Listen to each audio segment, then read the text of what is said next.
The champagne sparkled under the chandelier's glow. Laughter echoed through the hall as the guests raised their glasses. Then the screen behind me flickered to life. "A special surprise for the bride," I announced. The room hushed. My fiancée, Emma, smiled until she saw the footage. Her face turned ghost white. Emma and I had been together for 5 years of love, trust, and what I thought was an unshakable bond. She was beautiful, intelligent, the woman I had planned to spend my life with. Our wedding was supposed to be the beginning of forever. Then there was Liam, my best friend since college, the man who had stood beside me through everything, my brother in all but blood. I had trusted them both with my heart. And yet, standing in that grand ballroom, surrounded by friends and family, I was about to give them a gift they would never forget. It started with a misplaced phone. Emma had left it on the nightstand one morning before rushing off to a dress fitting. A notification popped up. "Liam, last night was amazing. I can still feel you on me." My breath hitched. The world blurred. At first, I told myself I had misread it. It had to be a joke. But then I scrolled up. The messages, hundreds of them, unfolded before me like a slow-motion car crash. Plans to meet, stolen moments, whispered I love yous. They weren't just sleeping together. They were in love. I wanted to confront her right then, demand answers, scream, break things. But rage without direction is meaningless. I needed more. I needed proof. So I did something I never thought I'd do. I became the villain in my own story. I installed hidden cameras in our apartment. If they were careless enough to betray me in my own home, then I would use their arrogance against them. And soon, I had everything I needed. For 2 weeks, I lived a lie. I kissed Emma goodnight. I drank beers with Liam, laughing at his terrible jokes. I planned my own wedding while watching the woman I loved sleep with my best friend. At night, I replayed the footage, every touch, every stolen glance. I memorized their deception. It wasn't just the betrayal that burned, it was the ease with which they did it. But through my pain, a plan took shape. I wouldn't confront them in private. No, they deserved something grander. More poetic. I spent hours editing the footage. I clipped together their most damning moments, the whispered I love you, the hurried kisses, the tangled sheets. Then, I overlaid the wedding vows Emma had written for me in voiceover. I promised to love you forever, to be faithful and true. It was perfect. The night before the wedding, I sat alone in the hotel suite, staring at the USB drive containing my masterpiece. Tomorrow, my life as I knew it would be over. But so would theirs. The wedding ceremony passed in a blur.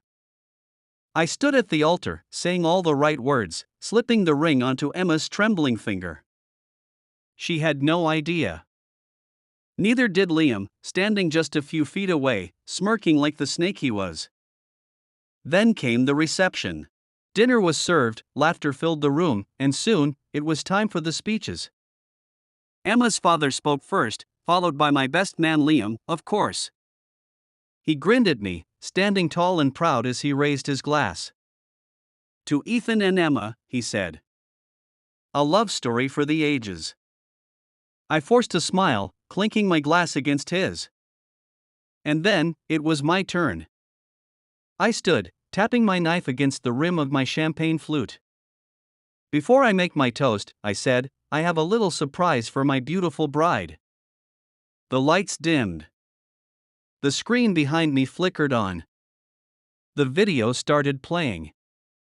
At first, there was confusion.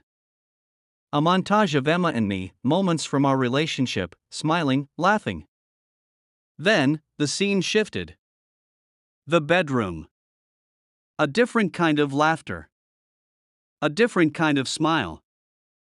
Emma's voice, breathless, murmuring Liam's name. Gasps rippled through the crowd. And Emma, she just sat there, frozen, horror etched into her face. The room was silent. Forks clattered against plates. Someone choked on their drink.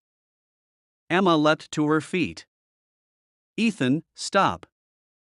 I held up a hand. "No, no. Let's finish it. Everyone deserves to see the kind of woman I was about to marry. Liam turned to me, his face drained of color. Ethan, man, let's talk about this. I turned on him, voice cold. Oh, now you want to talk? Emma's mother was in tears. My parents looked away, ashamed for her. Guests muttered, whispering behind their hands. The weight of their judgment crashed down on her like an avalanche. You humiliated me, I continued, my voice steady. You lied to me. You slept with my best friend while planning a wedding with me. And you thought I wouldn't find out? I let out a breathless laugh. I hope it was worth it, Emma. Because this? This is your legacy now. Security escorted Emma out when she tried to unplug the projector. She screamed my name, her voice cracking. Please, we can fix this. I stared at her. And for the first time in weeks, I felt nothing. No love. No hate. Just emptiness. Liam was already gone, slipping out the side door like a coward. Good. He wasn't the one I wanted to watch suffer. The hotel manager approached me cautiously. Sir, what should we do? I smiled. Keep the bar open. We're celebrating. And just like that, the mood shifted. The weight lifted. My groomsmen cheered.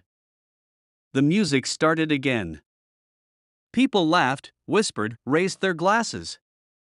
My wedding was ruined, but my life? My life was finally mine again. Emma had thought she could destroy me. That I would suffer in silence, let her rewrite history. But instead, she was the one standing in ruins, with nowhere left to run. In the weeks that followed, Emma tried to call me. Text me.